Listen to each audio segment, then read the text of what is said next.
The council chamber stretched high above.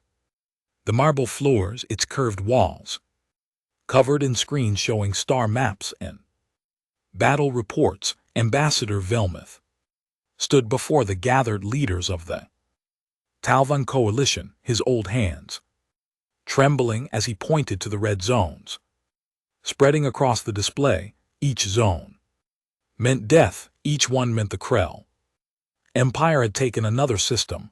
We have lost 12 worlds in 3 months, Belmoth said, his voice heavy with grief. Our fleets cannot hold them back much longer. The other ambassadors shifted in their seats. Some looked angry, others looked afraid. Everyone knew the truth, even if no one wanted to say it out loud. The coalition was losing the war. Far away from that chamber, in a place the aliens called the Dead Sector, Hien Wu sat in a dark room filled with glowing screens. He wore a simple gray uniform with no markings that would identify his people. His fingers moved across a keyboard, pulling up intercepted communications from across the galaxy. This was his job. He listened to alien transmissions and made sure humanity stayed hidden. For 300 years, humans had lived in secret. After the Great Plague nearly destroyed Earth, the survivors had fled to the edges of known space. They built colonies in regions where aliens feared to go. They developed technology to hide their ships and mask their signals. They became ghosts in the darkness, watching the galaxy but never revealing themselves. Yun Wu adjusted his earpiece and listened to another Talvan broadcast. The coalition was discussing retreat strategies. He made notes in his report, his expression grim. The war was getting closer to human space with each passing week. How bad is it? A voice asked. Behind him, Hien Wu turned to see Sora entering the monitoring station. She was a language specialist, one of the best humanity had. She could speak 17 alien languages and understand dozens more. Her job was to analyze alien culture and predict their behaviors. Bad, Hien Wu said simply. The Krell won another battle yesterday. They destroyed a Talvan carrier group near the outer rim. Sora frowned and sat down at the station next to him. She pulled up her own screens and began scanning through cultural databases. I have been studying their mythology again. The Talvans have these old stories about beings called the Silent Ones. They appear in many of their ancient texts. I have heard of them, Hien Wu said. Ghost warriors from the dark regions of space, right? More than that, Sora replied. She brought up an image of an old Talvan manuscript, its pages covered in flowing alien script. According to the legends, the Silent Ones lived in the regions where space itself was broken. They could appear without warning and disappear just as quickly. Some stories say they destroyed entire armies. Others say they saved civilizations from extinction. But all the stories agree on one thing. The Silent Ones vanished 2,000 years ago and never returned. Hien Wu leaned back in his chair and rubbed his tired eyes. You think they are talking about humans?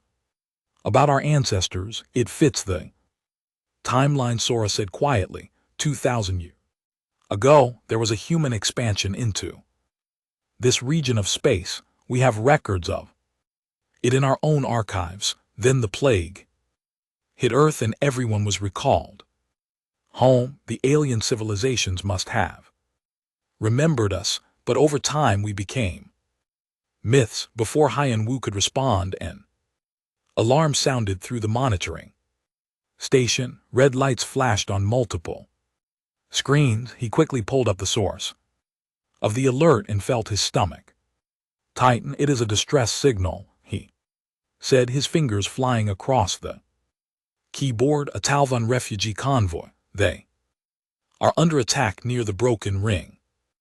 Asteroid field. Sara moved closer to look at the data. How many ships? 30. Civilian transports. Haiyan Wu read from the screen. Maybe 3 or 4 escort frigates. They are badly outgunned. He paused, his face going pale. The Krell have sent 20 warships to intercept them. They both knew what that meant. The Krell did not take prisoners. They would destroy the convoy and kill everyone aboard.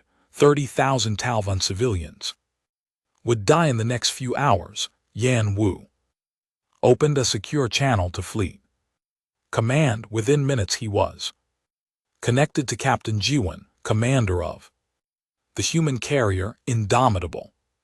Her face appeared on his screen, calm but serious. Captain, we have a situation, Haiyan Wu said. He quickly explained the refugee convoy in the Krell ambush. They will all die if someone does not help them. Jiwen was silent for a moment, her dark eyes thoughtful.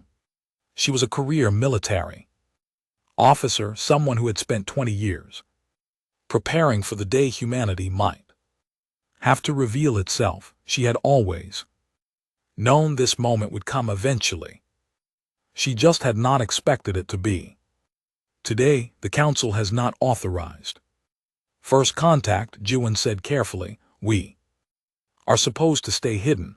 I know, Yan Wu replied, but if we do nothing, we are letting 30,000 innocent people die, and the Krell are pushing closer to our territory every day. Maybe it is time to stop hiding. Jiwen touched a control on her command chair, pulling up star charts and fleet positions. The Indomitable was only 2 jumps away from the broken ring. She had 15 escort ships with her, all combat ready.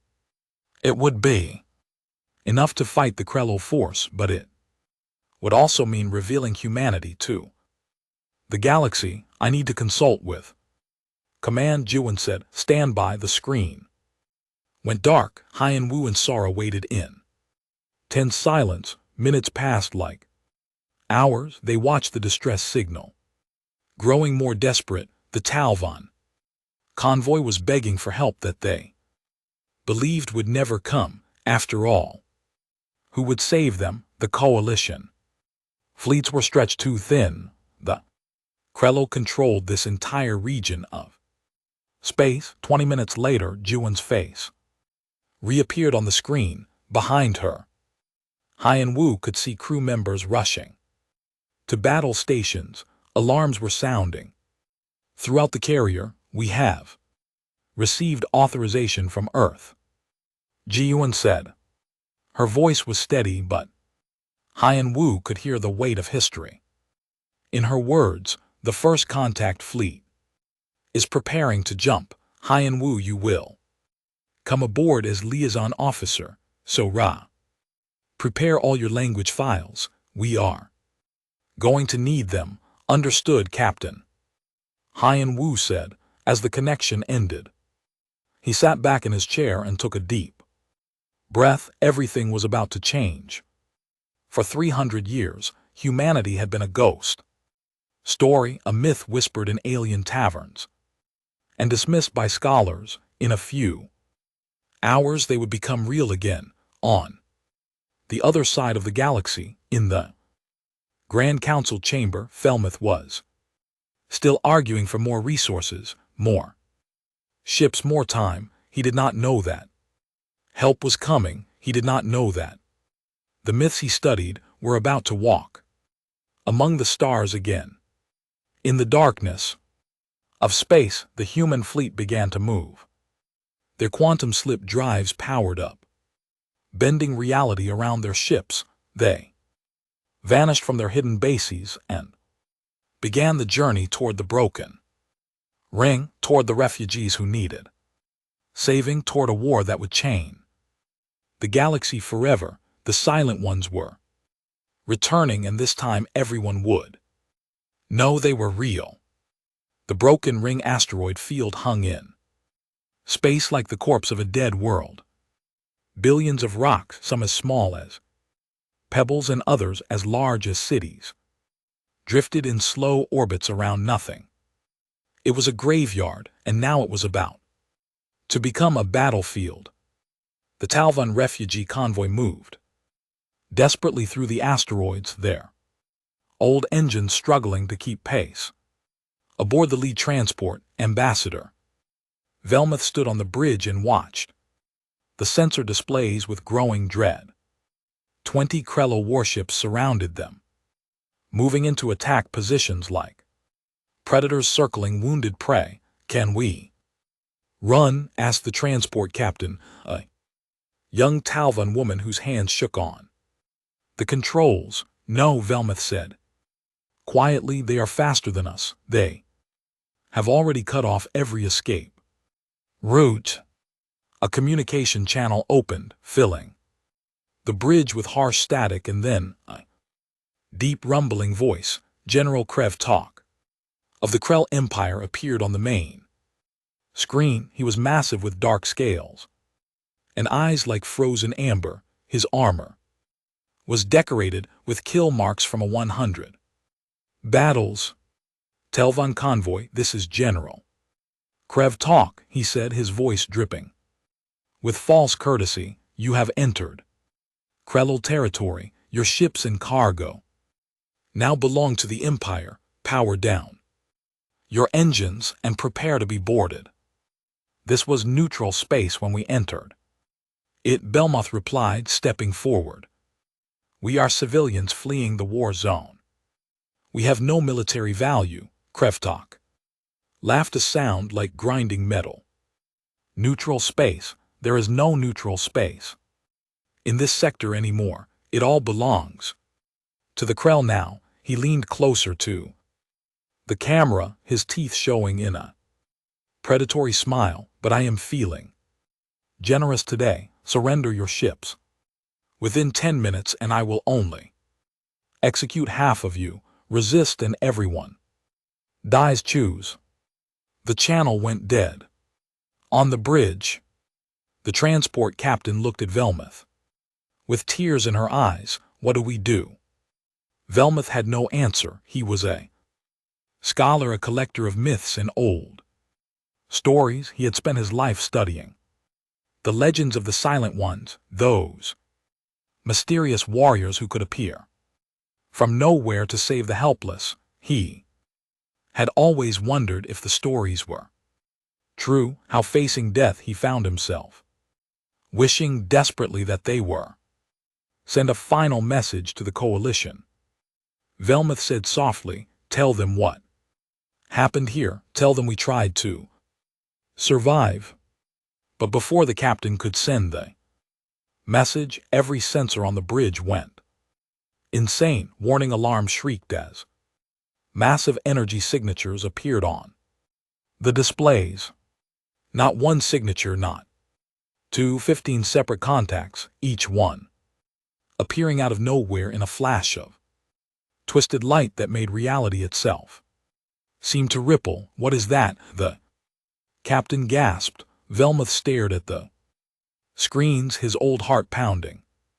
Ships. 15 ships had just appeared in the middle of the battlefield, and they were unlike anything he had ever seen. They were sleek and angular with hull designs that seemed to absorb light rather than reflect it. Their energy signatures were strange, operating on frequencies that Talvan sensors barely registered. On the Krill flagship, General Krev Talk was shouting at his crew. "Where did they come from? What are those ships?" "Unknown, General," his tactical officer replied, frantically scanning the newcomers. "They appeared using some kind of faster-than-light technology we have never seen before. They are not in our databases. They are not in anyone's databases." Before Krev Talk could respond, a communication channel opened. A human voice spoke in perfect Talvan. Clear and strong and absolutely fearless. Attention, Krell vessel, this is Captain Jiwon of the Earthship. Indomitable, you are in violation of interstellar law by threatening civilian refugees. Withdraw immediately or we will consider your actions an act of war against humanity. General Krevk stared at the screen in confusion.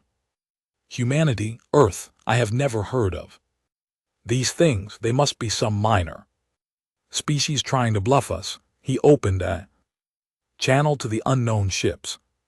This is General Krev talk of the Krell Empire. You have no authority here. Leave now or be destroyed with the refugees. On the bridge of the Indomitable, Captain Jiwon looked at Hyan Wu, who stood beside her command chair. I gave them a chance, she said simply. Yes. You did, Hyan Wu agreed. Jiwon turned to her tactical officer. All ships engage. Show them what happens when you threaten innocent people. The human fleet opened fire. The Krell had expected threats, maybe some warning shots. They had not expected the sheer violence of the human attack. Kinetic rounds traveling at relativistic speeds slammed into Krell shields, overwhelming them through pure force. The human ships moved with impossible precision, their computers calculating firing solutions faster than any organic mind could process. A Krill destroyer exploded as a railgun round punched straight through its reactor. Another Krill ship tried to return fire, but human point defense systems intercepted every missile and energy beam with contemptuous ease.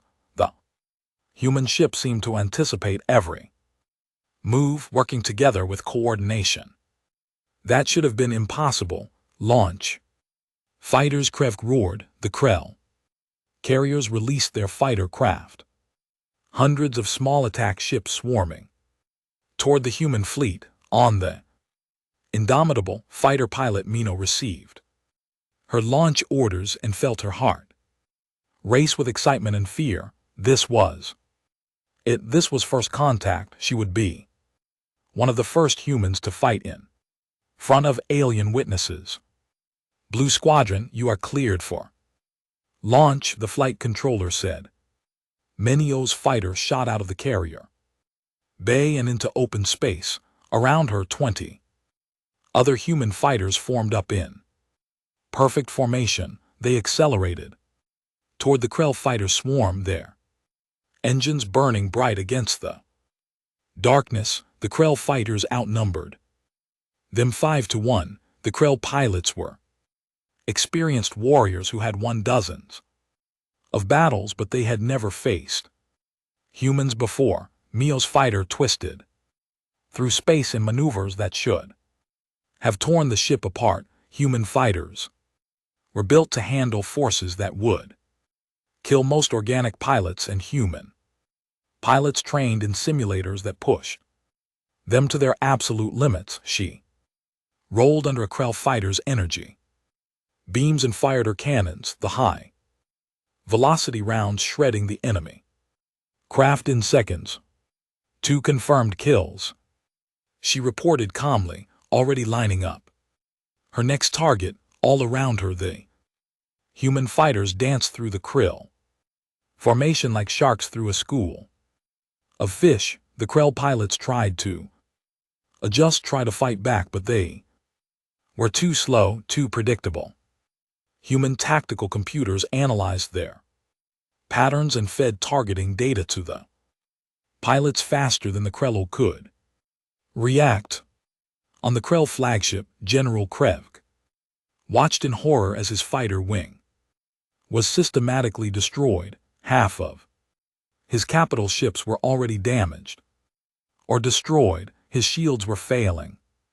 His weapons could not hit the incredibly agile human vessels. Who are these beings? He whispered. His tactical officer pulled up ancient files. searching desperately through historical databases. General, I found something. Old legends from the frontier regions. Stories about warriors called the Silent. Ones who lived in the regions we call the Dead Zones. They disappeared thousands of years ago, but they descriptions match. Ships that appear from nowhere, weapons of incredible power, tactics that seem to predict every move. Krefto felt something he had not experienced in decades. Fear, real. Cold fear. All ships retreat, he ordered. Full power to engines. We are leaving. The surviving Krell vessels turned and fled. They're faster than light. Drives activating in bursts of radiation. General Krevk's flagship was the last to go, limping away with half its engines destroyed. As he jumped to safety, he was already composing his report. The Silent Ones were real. The myths had teeth. In the broken ring, the human fleet maintained their positions around the refugee convoy. Captain Juin opened a channel to the lead transport, Telvan. Convoy, this is Captain Juin. Hostile forces have withdrawn. You are safe now. On the refugee bridge, Ambassador Velmuth stood in stunned silence around him. The crew was cheering and crying with relief, but Velmuth barely heard them. He was staring at the human ships on his display, these impossible vessels that had appeared from the darkness to save them. Captain Juin, Velmuth said, his voice shaking. Who are you? Where do you come from? We are humans from a world called Earth. Juin replied, and we have been watching the galaxy for a long time. It is time we introduced ourselves properly. Velmuth felt tears running down his aged face. The myths were real. After thousands of years, the Silent Ones had returned, and they had saved his people. Talvin Prime was the jewel of the Coalition, a world of silver towers and green gardens that stretched beneath 3 small moons. For centuries it had been a place of peace and learning. Now it was the center of the galaxy's greatest debate. In the Grand Council chamber, representatives from 20 different species gathered to discuss the impossible thing that had happened. At the Broken Ring, humans were real. Dong Jun stood in the center of the chamber wearing a simple black diplomatic uniform. He was a former soldier who had fought in the border conflicts near human space. Now he was humanity's voice to the galaxy. Behind him stood Sara, carrying data files and translation equipment. Around them, hundreds of alien eyes watched with expressions ranging from curiosity to outright fear. High Counselor Ratham called the session to order. He was a Talvan elder. His scales turned silver with age and his eyes were sharp and intelligent. Ambassador Dongjun of Earth, you have requested this audience. The council recognizes you. Dongjun stepped forward and bowed respectfully. Thank you, High Counselor. I come before you today to formally introduce humanity to the Galactic Coalition. We are a species from a world we call Earth, located in what you know as the Dead Sector. We have lived there in isolation for 300 years, but recent events have forced us to reveal ourselves. Forced? Interrupted Counselor Thexa, a being with multiple arms and a voice like grinding gravel. You appeared with a military fleet and engaged in combat. That does not sound like reluctance to me. We saved 30,000 of your civilians. Dongjun replied calmly. The Krellul were going to execute them. We could not stand by and watch innocent people die. Very noble, Thixara said with clear sarcasm, but that does not answer the Real question, what are you? Our historical archives show no record of your species, yet you possess technology that surpasses ours in many ways. You claim to have hidden for 300 years. But our myths speak of beings like you. From 2,000 years ago, the silent ones. The ghost warriors, are you them? Sora leaned close to Dongjun and whispered, I can answer this. Let me explain. Dongjun nodded and stepped aside. Sora moved forward, her voice clear and confident. Counselor, you are correct.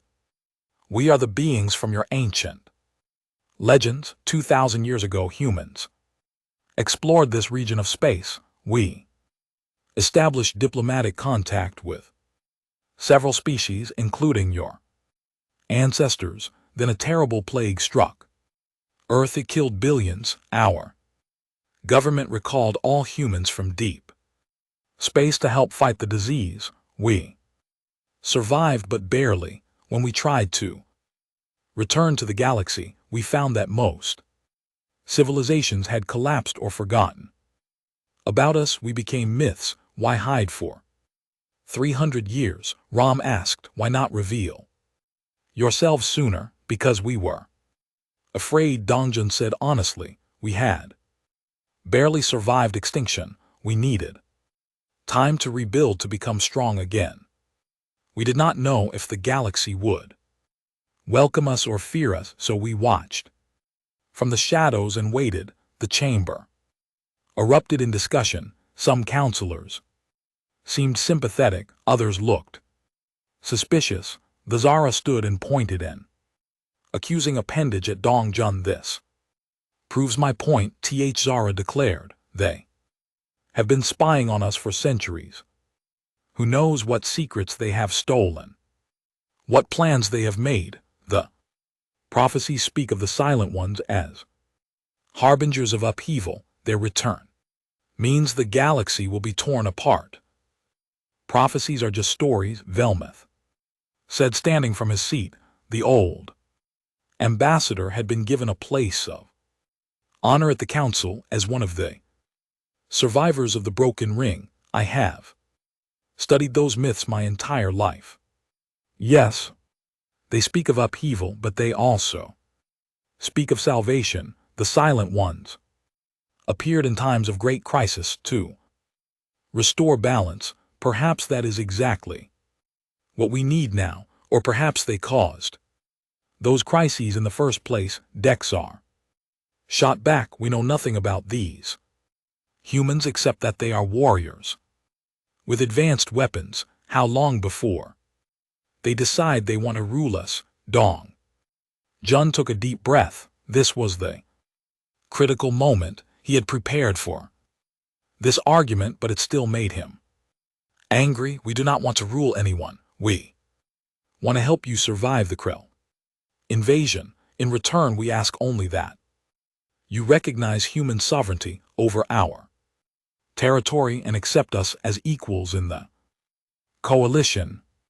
And if we refuse, Thixer asked, then we will return to our space and leave you to fight the Krell alone. Dongjun said bluntly. We have no desire to force ourselves on anyone, but make no mistake, the Krell are not going to stop. They are winning this war, and without help, you will lose everything. The chamber fell silent. Everyone knew Dongjun was right. The Krell Empire had conquered 40 systems in the past year. Coalition fleets were retreating on every front. Without the human fleet and their superior technology, the war was already lost. During the recess, Haiyan Wu arrived at the council building with urgent news. He found Dongjun and Sora in a private conference room, looking exhausted from hours of debate. We have a problem, Haiyan Wu said, connecting his data pad to their display. Our intelligence network has intercepted Krell military communications. They know about us now, General Krevtok reported. Everything that happened at the broken ring, that was expected, Dong Jun said. What else? The Krell High Command is treating us as a primary threat, Yan Wu explained, pulling up tactical maps. They are redirecting major fleet elements toward human space. Our analysts believe they want to eliminate us before the alliance with the coalition solidifies. Sora studied the maps with growing concern. How long do we have? 2 months maybe. 3, Yan Wu said. They are gathering forces from across their empire. When they come, they will come in strength. Then we need this alliance approved immediately, Dong Jun said. If the Krell attack us before the coalition commits to helping, we will be fighting alone. The three of them worked through the night, preparing new arguments and gathering more evidence.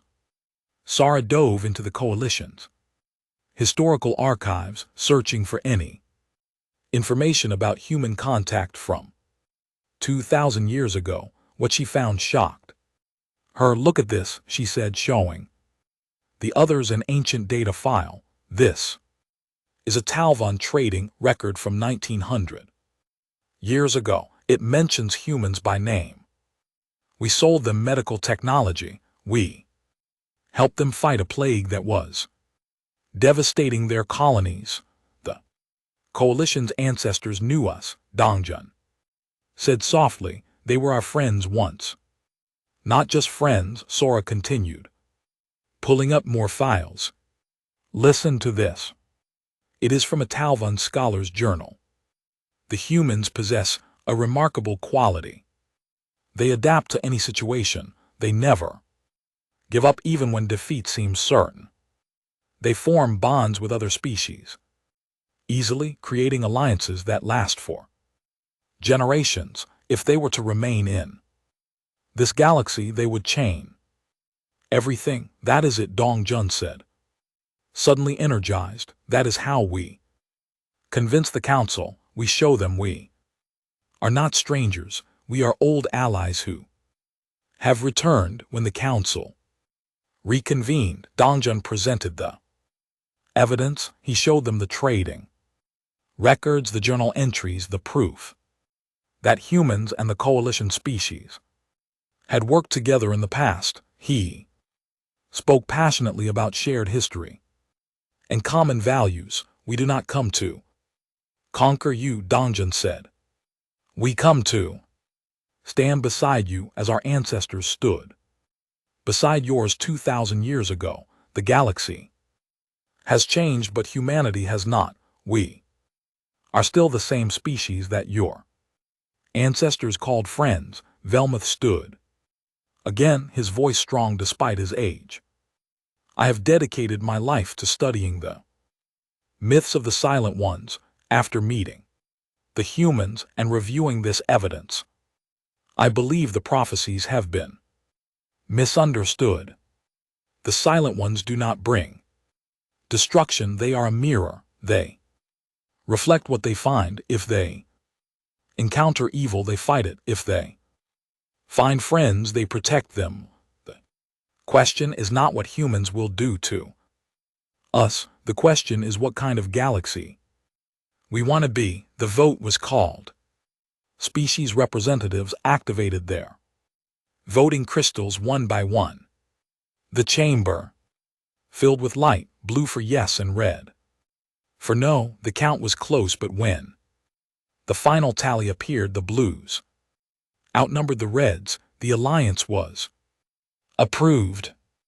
Dong Jun felt relief wash over him, but it was short-lived. Haiyan Wu was already sending him urgent messages. The Krell were moving faster than expected. They had located 3 human colony worlds, including New Haven, one of humanity's largest settlements. How long, Tong Jun asked quietly. 4 weeks, Haiyan Wu replied. Maybe less. Dong Jun looked at the celebrating coalition representatives and felt a cold certainty settle in his chest. The vote had been won, but the real test was coming. The Krill were bringing war to humanity's doorstep, and all the treaties in the galaxy would not stop them. He sent an encrypted message back to Earth. Alliance secured, prepare for attack.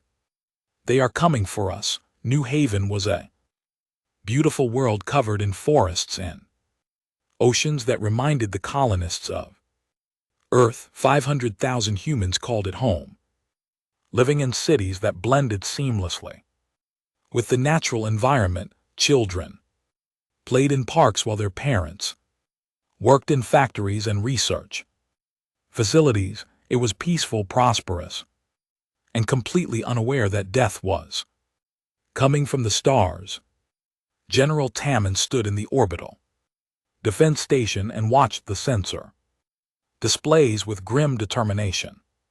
He was old for a military officer, his hair more gray than black, but his mind was sharp and his experience was vast. He had fought in 3 border conflicts and trained 2 generations of soldiers. Now he would face the biggest battle of his career. How many ships? He asked. His tactical officer, 212, confirmed. Contacts General, the officer replied. Mostly Krell battle cruisers and carriers. They will reach firing range in 6 hours. Tamman looked at his own fleet. 45 ships. That was all Earth could spare while still defending their other colonies. The coalition had promised reinforcements, but they were still 2 days away. For the next 48 hours, New Haven would stand alone. Evacuate as many civilians as possible. Tamman ordered. Priority goes to children and essential personnel. Everyone else gets weapons and reports to their militia units. Down on the planet's surface in a small town called Riverside, a young woman named Jahi was gathering her neighbors. She was only 25 years old, a school teacher who had never expected to become a soldier. But New Haven required all citizens to complete basic military training, and now that training would be put to the test. Listen up, Jay said, addressing the crowd of 200 volunteers. The evacuation ships can only take about half the colony. The rest of us are staying to fight. We have been assigned to defend the agricultural zone. If the Krell land troops here, we stop them. Our job is to buy time for the evacuation. An older man raised his hand. How do we fight against alien soldiers? We are just farmers and teachers. We use the land. Jai explained. We know these forests. We know every trail and river. The Krell do not. We set traps. We ambush them. We make them afraid to move through our territory. General Tamman says humans are good at guerrilla warfare. Today we prove him right. In orbit, the Krell fleet emerged from faster than light travel in a massive wave of ships. Supreme Admiral Vrior commanded from his flagship, a massive vessel bristling with weapons. He studied the human defenses with cold calculation. Only 45 ships, Venner said with satisfaction. This will be easier than I thought. Open a channel. His face appeared on every human ship's display. Vrior was even larger than General Krevk, his scales decorated with scars from a lifetime of warfare. His eyes showed no mercy, no compassion, only the certainty of victory. Human commander, I am Supreme Admiral Renor. You are vastly outnumbered. Surrender your stealth, technology, and shipbuilding facilities, and I will allow your colonists to live as slaves, refuse, and I will turn your pretty world into ash. You have 1 hour to decide on the orbital defense station. Captain Juan's successor, Admiral Quanho, smiled grimly. Send this Reply go to hell, the channel closed. Venner's expression did not change. He had expected nothing else. Begin the assault, he ordered. The space battle erupted with terrifying violence. Krell fleet advanced in waves, their superior numbers allowing them to surround the human defenders. Human ships fought with desperate skill, their rail guns and missile systems destroying Krell vessels at a remarkable rate, but for every Krell ship destroyed, 2 more took its place. Fighter pilot Mio launched from her carrier for the 10th time that day. Her squadron had been reduced from 20 fighters to 8. Her wingman had died. An hour ago, her fuel was low and her ammunition was almost gone, but she kept flying, kept fighting, because that was what humans did. They never gave up. Blue leader to all fighters, Minso called over the radio. The Krell are launching drop ships. They are trying to land ground forces near the southern continent. We need to stop them. Her remaining fighters formed up and dove toward the descending drop ships. Krell fighters moved to intercept, filling space with energy beams and missiles. Mio twisted through the fire, her mind calculating angles and velocities faster than her conscious thoughts could process. She fired her remaining missiles into a Krell dropship, watching it explode and take 100 enemy soldiers with it, but there were too many. Dropships punched through the orbital defenses and slammed into New Haven's surface. Krell soldiers poured out, heavily armored and carrying plasma weapons that could melt through steel. They advanced into the forests, expecting easy victories against primitive human colonists. They found jaw instead. The first Krell patrol entered the forest near Riverside and immediately ran into problems. The trails they were following suddenly disappeared. Their navigation systems went haywire from carefully placed magnetic mines. When they tried to cut through the forest, trees fell on them, crushing soldiers beneath tons of wood. Then the humans attacked. Jay and her militia struck from the shadows using rifles and homemade explosives. They hit hard and fast, then disappeared into the forest before the Krell could respond. The Krell tried to pursue, but humans seemed to be everywhere and nowhere. They would appear suddenly, shoot down several soldiers, and vanish into terrain that seemed impossible to track. What kind of beings are these? A Krell commander radioed back to his ship. They do not fight like soldiers. They fight like ghosts. Adapt, his superior ordered. Use thermal scans. Deploy drones, but adaptation took time, and the humans were not giving them time. Jai led her militia on raids that destroyed Krell supply dumps and communication equipment.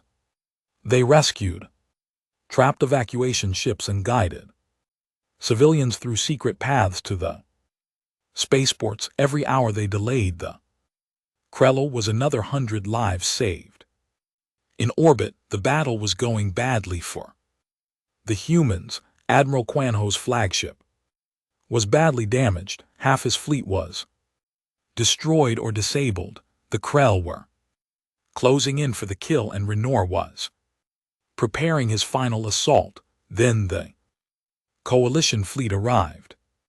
300 coalition ships dropped out of faster-than-light travel at the edge of the system. Talvin battleships, Veroni carriers, and ships from a dozen other species. They had come because of the alliance. They had come because humans had saved Talvin refugees at the Broken Ring. They had come because it was the right thing to do.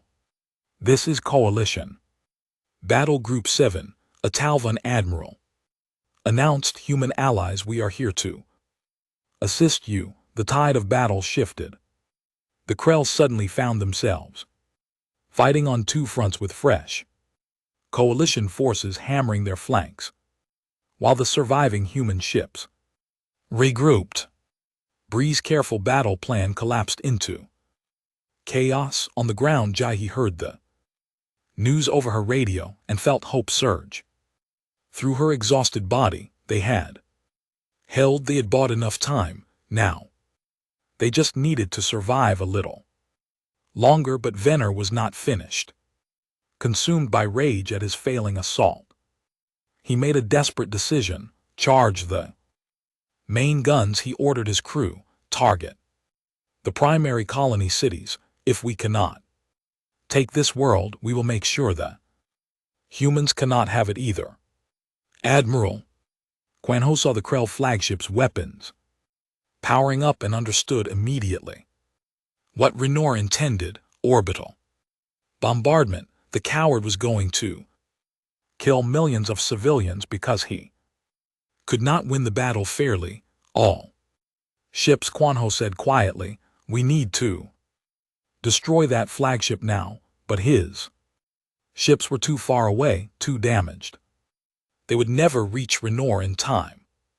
The massive guns were almost fully charged. In 90 seconds they would fire, and New Haven cities would burn. Then Admiral Quan Ho made the same choice that Captain Jiwan had made at the Broken Ring, the same choice that humans had made throughout their history when faced with impossible odds. Activated his ship's engines to full power and set a collision. Of course, evacuate all crew to the escape pods, Quan Ho ordered calmly. I will handle this, sir. If you stay aboard, you will die. His first officer protested. Yes, Quan Ho agreed.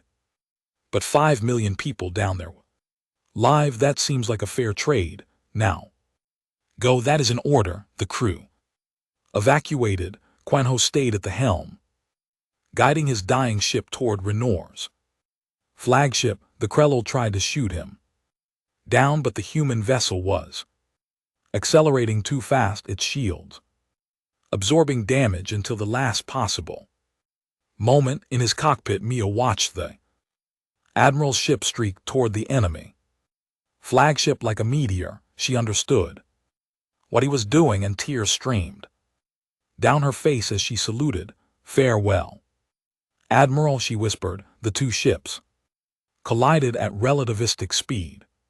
The explosion lit up the sky, visible even from the surface. When the light faded, both vessels were gone. Supreme Admiral Vrior and Admiral Quan Ho had killed each other. The remaining Krell fleet, leaderless and demoralized, began to retreat. Coalition forces pursued them, destroying those too slow to escape.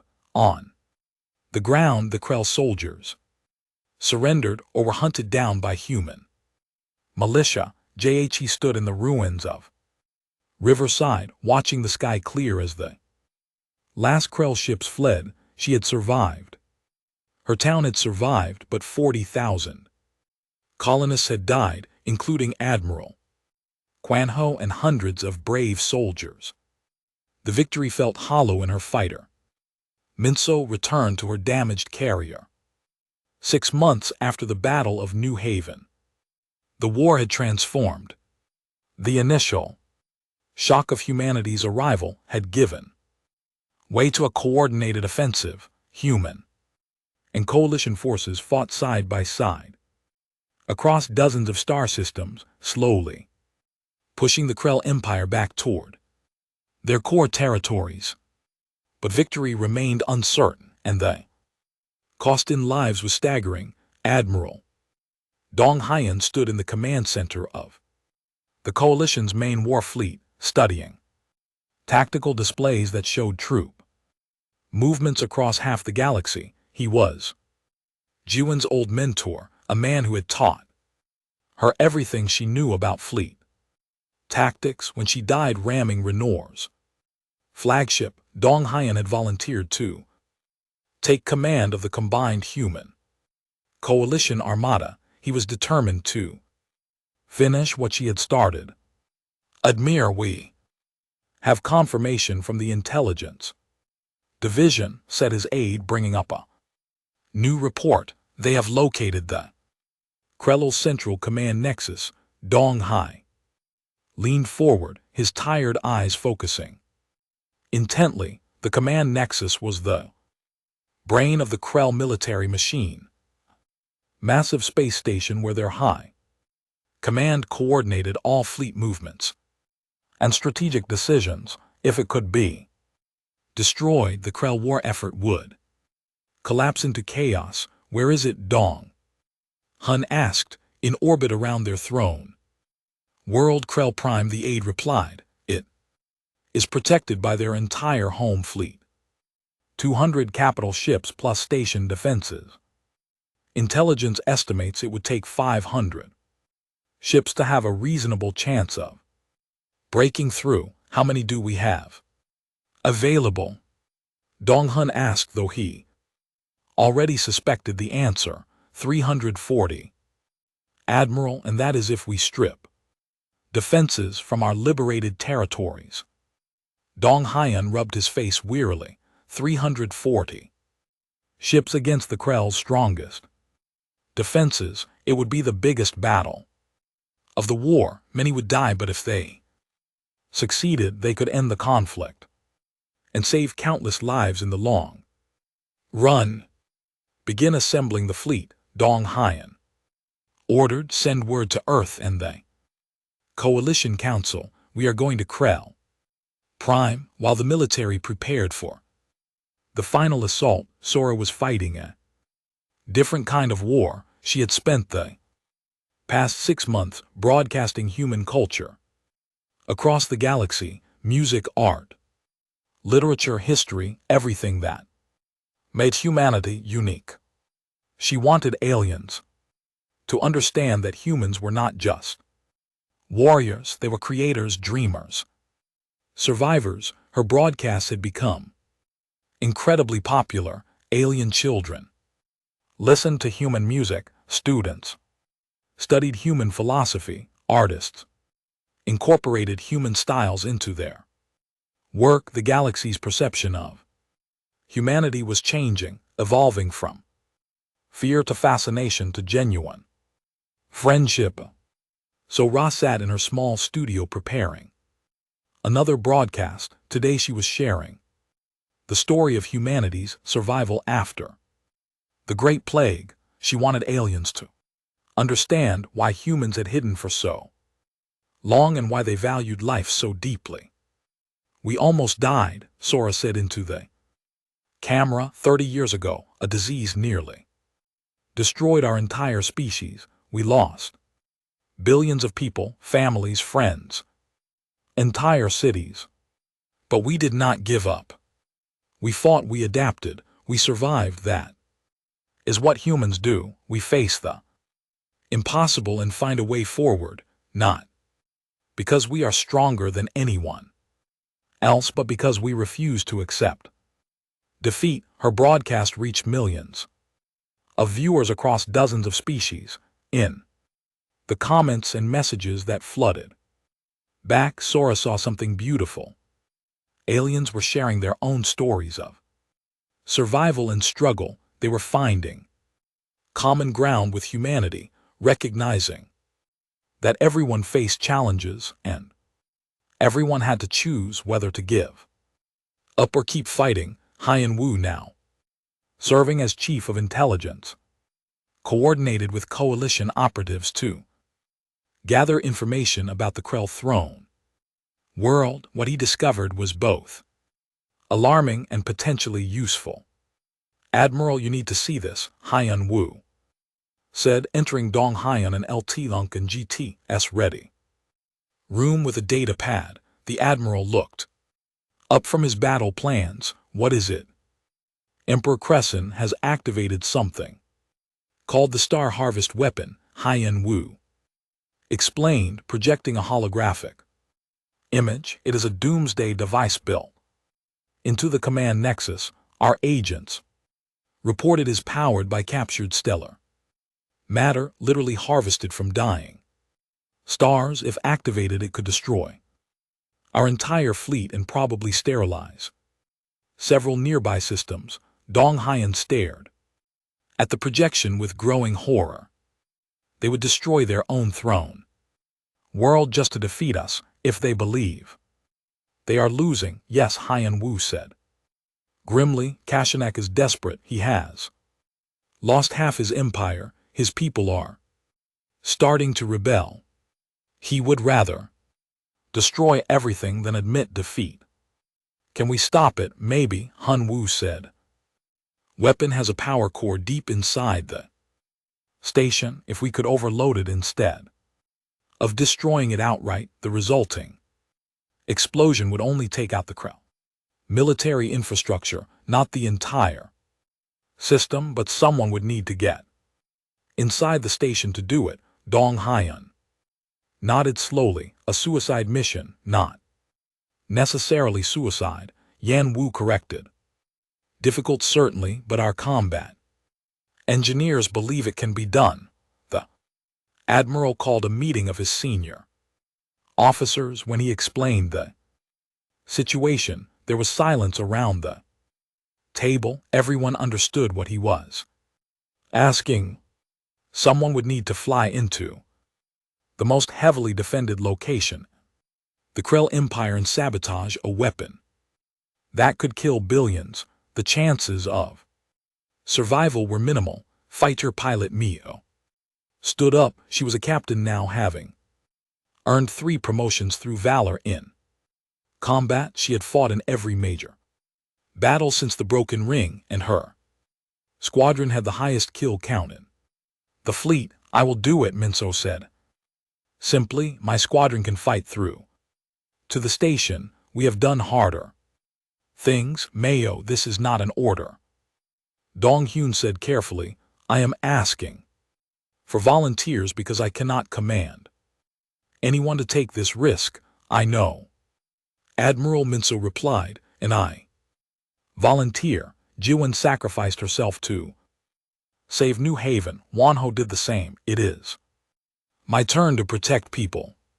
Other pilots stood offering to join her. Engineers volunteered to design the overload sequence. Within hours a plan was forming. It was desperate and dangerous, but it might work. The combined human coalition armada jumped into the Krell Prime system 3 weeks later. 340 ships against the Krell home fleet. The battle that erupted was like nothing the galaxy had ever witnessed. Capital ships traded devastating broadsides while fighters swarmed through the chaos. Coalition vessels used human combined arms tactics, coordinating their attacks with precision that the Krello could not match. Dong Hun directed the battle from his flagship, sending ships where they were needed most. He used every lesson Jiwon had taught him, every tactic humanity had developed over centuries of warfare. Slowly, bloodily, the Allied fleet pushed toward the command nexus. Aboard the station, Emperor Kresenak watched his fleet being destroyed and felt his power crumbling. In a rage, he ordered the Star Harvest weapon activated. If he was going to lose, he would take everyone with him. Admir, the weapon is powering up, Haiyan Wu reported urgently. We have maybe 20 minutes before it fires. Mio, you are cleared for your run, Dong Haiyan said into his communication system. We will give you everything we have. Minso acknowledged and led her squadron toward the station. Human fighters and coalition attack craft formed a protective screen around her, sacrificing themselves to clear a path. She watched friends die on her sensors, their ships exploding to give her just a few more seconds. She reached the station with only 3 fighters left. Kill point defenses tore apart her wingmen as she dove into a narrow maintenance shaft that led to the weapon's power. Core, her fighter scraped against the walls, alarm screaming, but she pushed forward until she reached the chamber. I am at the core, Mail reported, her voice surprisingly calm. Beginning overload sequence. She input the codes that Hyan, Wu and LT Unk and GT's engineers had designed. Watching as the power core systems began to cascade, red warning lights filled the chamber, the station's automated defenses activated, trying to stop her. Admiral, the overload is working, Mio said, but I have a problem.